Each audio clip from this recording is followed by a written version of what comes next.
48 hours. That was all that separated 12 American cities from the deadliest mass overdose event in the nation's history. 48 hours before 240 kilograms of pure fentanyl would flood the streets. 48 hours before an estimated 800 people would collapse. 48 hours before emergency rooms across the Southwest would be overwhelmed with bodies. This is DEA Hunter, and this is the story of Operation Southern Shield. The first warning came from an unlikely source. Routine traffic stop in rural Arizona, Highway 17, mile marker 243, 3:14 in the morning. A county deputy pulled over a white cargo van for a broken taillight. Standard procedure, nothing unusual. The highways see thousands of vehicles every night, and most stops end with a warning or a minor citation. This one would be different. The driver was nervous. His hands trembled as he searched for documents. Registration was missing. License was from out of state. The story about visiting family did not match the route. The deputy had seen enough deception to recognize it. He requested a K9 unit. The dog arrived within 12 minutes. A Belgian Malinois named after a fallen officer. 4 years of service. Hundreds of successful alerts. The handler walked the dog around the vehicle once. The Malinois sat immediately at the rear cargo doors. Positive alert. What they found beneath the false floor changed everything. 40 kilograms of white powder, vacuum sealed in industrial plastic, wrapped in carbon paper to defeat scanning equipment, hidden in a professionally constructed compartment that would have passed visual inspection. Field testing confirmed the worst. Fentanyl, pure, uncut, 94% purity, enough for 400,000 lethal doses, enough to kill the entire population of a mid-sized American city. The driver refused to talk. He knew the consequences of cooperation. The cartel had made examples of informants, their families too. Silence was survival. But his phone told a different story. DEA analysts extracted the data within hours. Text messages, encrypted communications, GPS coordinates. What they found sent shockwaves through the agency. This wasn't a single shipment. This was a fragment, a piece of something much, much larger. The messages revealed a coordinated operation spanning both sides of the border. 6 separate convoys, 12 vehicles, 240 kilograms of fentanyl in total, street value exceeding $36 million. But the numbers that mattered weren't about money. 2.4 million lethal doses, 800 projected overdoses within the first 72 hours of distribution, 160 potential deaths, 12 cities targeted: Phoenix, Tucson, Albuquerque, El Paso, Las Vegas, Denver, Salt Lake City, Los Angeles, San Diego, Dallas, Houston, San Antonio. The distribution network was already activated. 420 street dealers across 12 cities had received their instructions. Burner phones distributed. Prices set. Territory assigned. The drugs would hit the streets in 48 hours. What drug threat concerns you most? Fentanyl flooding your community, cartel violence spilling across the border, or synthetic opioids targeting your children? Think about that as this story unfolds. The DEA immediately escalated to their highest priority. Task forces in 6 states were activated, Border Patrol coordinated, state police alerted. This was no longer a drug case. This was a mass casualty prevention operation. The intelligence team worked through the night, every phone number, every GPS coordinate, every encrypted message. They were building a map of the operation, and what emerged was terrifying. The fentanyl originated from a cartel superlab deep in the mountains of Sinaloa. Production capacity, 50 kilograms per week. The precursor chemicals traced back to industrial suppliers in Asia, shipped through shell companies in Guatemala and Honduras. The operation had been running for 18 months, undetected. DEA Hunter has covered many operations, but few revealed a network this sophisticated. The cartel had divided the shipment into 6 separate convoys for a reason: redundancy. If one convoy was intercepted, 5 others would still deliver. The 40 kilograms seized in Arizona represented just 17% of the total load. 200 kilograms were still moving north. Surveillance teams scrambled to locate the remaining vehicles. Every resource was mobilized. Border sensors monitored crossing points. Highway cameras scanned license plates against watch lists. Aerial reconnaissance assets, both manned and unmanned, patrolled likely transit routes. The DEA activated its Special Operations Division. Multi-agency coordination began within the hour. The clock was ticking. Every minute that passed brought the drugs closer to distribution. Every hour increased the probability of successful delivery. The cartel had planned for interdiction. They had built redundancy into their system. They had anticipated exactly this scenario. The first breakthrough came 12 hours after the Arizona seizure. A DEA surveillance aircraft spotted a suspicious convoy near Nogales. 3 vehicles traveling in formation, maintaining precise distances, using counter-surveillance techniques taught in cartel training camps. Agents tracked them to a warehouse on the outskirts of Tucson. Thermal imaging revealed activity inside, multiple heat signatures, vehicles being unloaded. The fentanyl was being consolidated for the next phase of distribution. But the DEA faced a critical decision: move now and risk alerting the remaining convoys, or wait and risk losing the drugs to the street. They chose to wait and watch. This decision would prove critical. The surveillance operation expanded. Agents rotated in 12-hour shifts. Cameras recorded every movement. License plates were logged and traced. The picture of the operation grew clearer with each passing hour. Inside the warehouse, the consolidation continued. Drugs from multiple convoys were being combined. Packaging materials arrived. Scales were set up. The street-level preparation had begun. The cartel was professional, methodical, efficient. But they had made one critical error. They believed they were invisible. Here is something most people do not understand about fentanyl. 2 milligrams can kill an adult.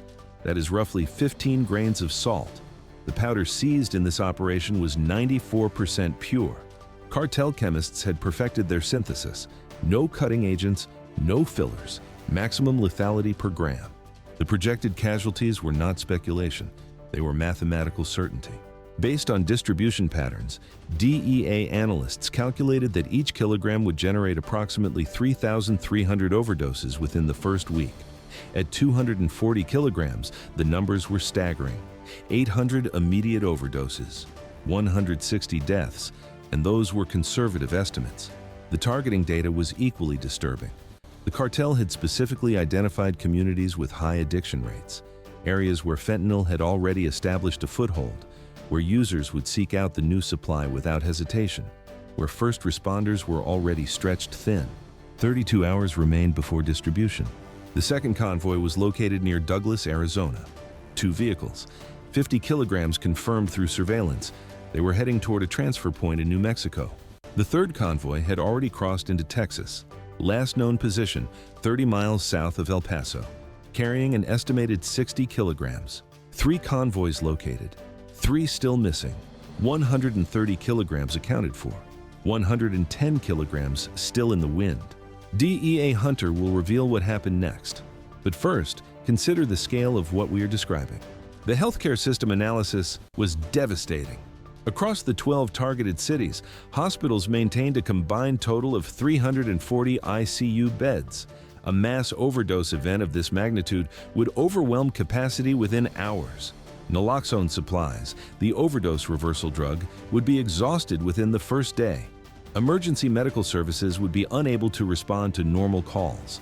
People having heart attacks, strokes, car accidents would face delayed response times. Secondary deaths were projected at 40 to 60 additional casualties. This was not just a drug crisis. This was a public health catastrophe in formation. The missing convoys became the priority. Every available asset was redirected. Informants were activated across both sides of the border. Sources cultivated over years of patient relationship building were now called upon. Border checkpoints enhanced their screening protocols. Highway patrol units positioned at strategic choke points across 4 states. The net was closing. But the cartel was not passive. They had their own intelligence, their own sources, their own contingency plans. 24 hours before distribution, the 4th convoy was located. A single vehicle had broken down near Lordsburg, New Mexico. Mechanical failure. The driver had called for cartel assistance, not realizing his phone was already compromised. 40 kilograms recovered, no shots fired. But the 5th and 6th convoys had gone dark. They had switched vehicles, changed routes. Someone had warned them about the Arizona seizure. The cartel had a leak. Somewhere in the law enforcement chain, information was flowing south. DEA counterintelligence launched an immediate investigation. but that would take weeks. The distribution deadline was hours away. The remaining 70 kilograms could not be allowed to reach the street. The operation shifted to the distribution network itself. If they could not intercept the drugs in transit, they would intercept them at the destination. Intelligence identified the primary distribution hub, a commercial warehouse in an industrial district of Phoenix, Building 7 in a complex of 12. Nondescript, anonymous, perfect for illegal operations. The property had been leased 6 months earlier through a shell company registered in Delaware. The listed business was auto parts distribution. No auto parts had ever been shipped or received. The rent was paid in cash through a property management company that asked no questions. Recent shipments arrived from a freight company with documented cartel connections. The same company had appeared in 3 previous DEA investigations. Each time, ownership changed hands before prosecution could proceed. The cartel understood American business law better than most legitimate corporations. Surveillance confirmed the location as the nerve center. Thermal imaging showed significant activity inside. Heat signatures of 15 to 20 individuals at peak hours. Multiple vehicles coming and going at irregular intervals. Armed security visible at entry points around the clock. Counter-surveillance measures employed by the occupants. This was it, the central node of the distribution network. 18 hours before distribution, DEA tactical teams began positioning. Local SWAT units coordinated. Border Patrol tactical teams stood by. The operation would be simultaneous across multiple locations: Phoenix, Tucson, El Paso, Albuquerque. All primary distribution points would be hit at the same moment. The element of surprise was essential. One premature move would scatter the network. The drugs would disappear into secondary channels. The mass overdose event would merely be delayed, not prevented. Here is what the cartel did not anticipate. The DEA had been building intelligence on this network for 11 months. The Arizona seizure accelerated the timeline, but it did not create it. Undercover agents had penetrated the distribution layer. Informants had mapped the command structure. Electronic surveillance had captured planning communications. Operation Southern Shield was not a reaction. It was the culmination of a year-long investigation, triggered early by circumstance, but executed with precision. 12 hours before distribution. The Tactical Operations Center hummed with activity. Screens displayed real-time feeds from surveillance teams. Communication channels linked 6 state operations. Every team knew their target. Every team knew the stakes. The missing 70 kilograms had been located. Both convoys had converged on a ranch property 40 miles west of Phoenix. The drugs were there. Armed cartel members guarded the perimeter. 17 heat signatures inside the main structure. 4 vehicles. 2 confirmed as the missing convoy trucks. All 240 kilograms would be accounted for. But the armed presence complicated matters. The cartel had positioned shooters at strategic points. An assault risked a firefight. Casualties on both sides. Potential for drugs to be destroyed or dispersed during the chaos. The tactical commander made the call. Simultaneous assault at 0400 hours. Darkness. Maximum confusion for the defenders. Minimum time for reaction. 8 hours before distribution. Teams moved into final positions. Helicopter assets staged at forward locations. Medical units stood by. The operation was now unstoppable. What happens when law enforcement faces an armed cartel operation on American soil? This is the reality that DEA Hunter documents. Not theoretical threats, not distant dangers, real operations, real risks, real lives at stake. 4 hours before distribution. Final briefings completed. Every operator understood their role. Entry teams, perimeter security, evidence recovery, medical response, aviation support. The coordination was flawless. The primary targets were confirmed at all locations. Phoenix warehouse, estimated 50 kilograms, 12 armed subjects. Tucson consolidation point, 40 kilograms, 8 armed subjects. Ranch property, 70 kilograms, 17 armed subjects. Additional locations in El Paso, Albuquerque, and Las Vegas would be hit simultaneously. Total targets, 6 primary locations, 14 secondary sites. 0400 hours. The Phoenix warehouse went first. Flashbang grenades breached the entry points. Tactical teams flowed through in practiced formation, shouting in Spanish and English, commands to surrender, weapons trained on every threat. Resistance was minimal. 3 subjects attempted to flee through a back entrance. They were met by perimeter teams. Handcuffs replaced weapons within 90 seconds. 47 kilograms of fentanyl recovered from the warehouse floor, packaged for street distribution, branded with cartel logos. Tucson fell moments later. One subject discharged a weapon. No officers struck. The shooter was neutralized with non-lethal force. 38 kilograms recovered. 8 subjects in custody. The ranch was different. Cartel security had been alerted by the Phoenix operation. Despite communication jamming, someone had gotten a message out. When tactical teams approached, they faced prepared positions. Muzzle flashes lit the pre-dawn darkness. The firefight lasted 11 minutes. 4 cartel members were killed, 2 wounded. 11 surrendered when ammunition ran low. 1 DEA agent sustained a minor injury from shattered glass. 68 kilograms of fentanyl recovered intact. By 0530, all primary targets were secured. The secondary sites fell without significant resistance. Street-level dealers were rounded up across 12 cities, 412 arrests in total. The distribution network had been decapitated. Let us talk about what was prevented. 237 kilograms of fentanyl seized. The remaining 3 kilograms had been consumed in quality testing by the cartel. 2.37 million lethal doses removed from circulation. Projected overdoses prevented, 780. Projected deaths prevented, 156. The healthcare system analysis was recalculated. 340 ICU beds would remain available for normal emergencies. Naloxone supplies would remain adequate. First responders would not face impossible triage decisions. Families would not receive devastating phone calls. 12 cities would not experience a coordinated mass overdose event. But DEA Hunter always tells the complete story. And the complete story includes what comes next. The cartel superlab in Sinaloa was not touched. Mexican authorities were notified, but jurisdictional complexities delayed action. By the time a raid was organized, the lab had been relocated. Production resumed within 3 weeks at a new location. The precursor chemical supply chain remained intact. Asian manufacturers continued shipping through Central American intermediaries. The raw materials for the next 200 kilograms were already in transit. The distribution network, while damaged, was not destroyed.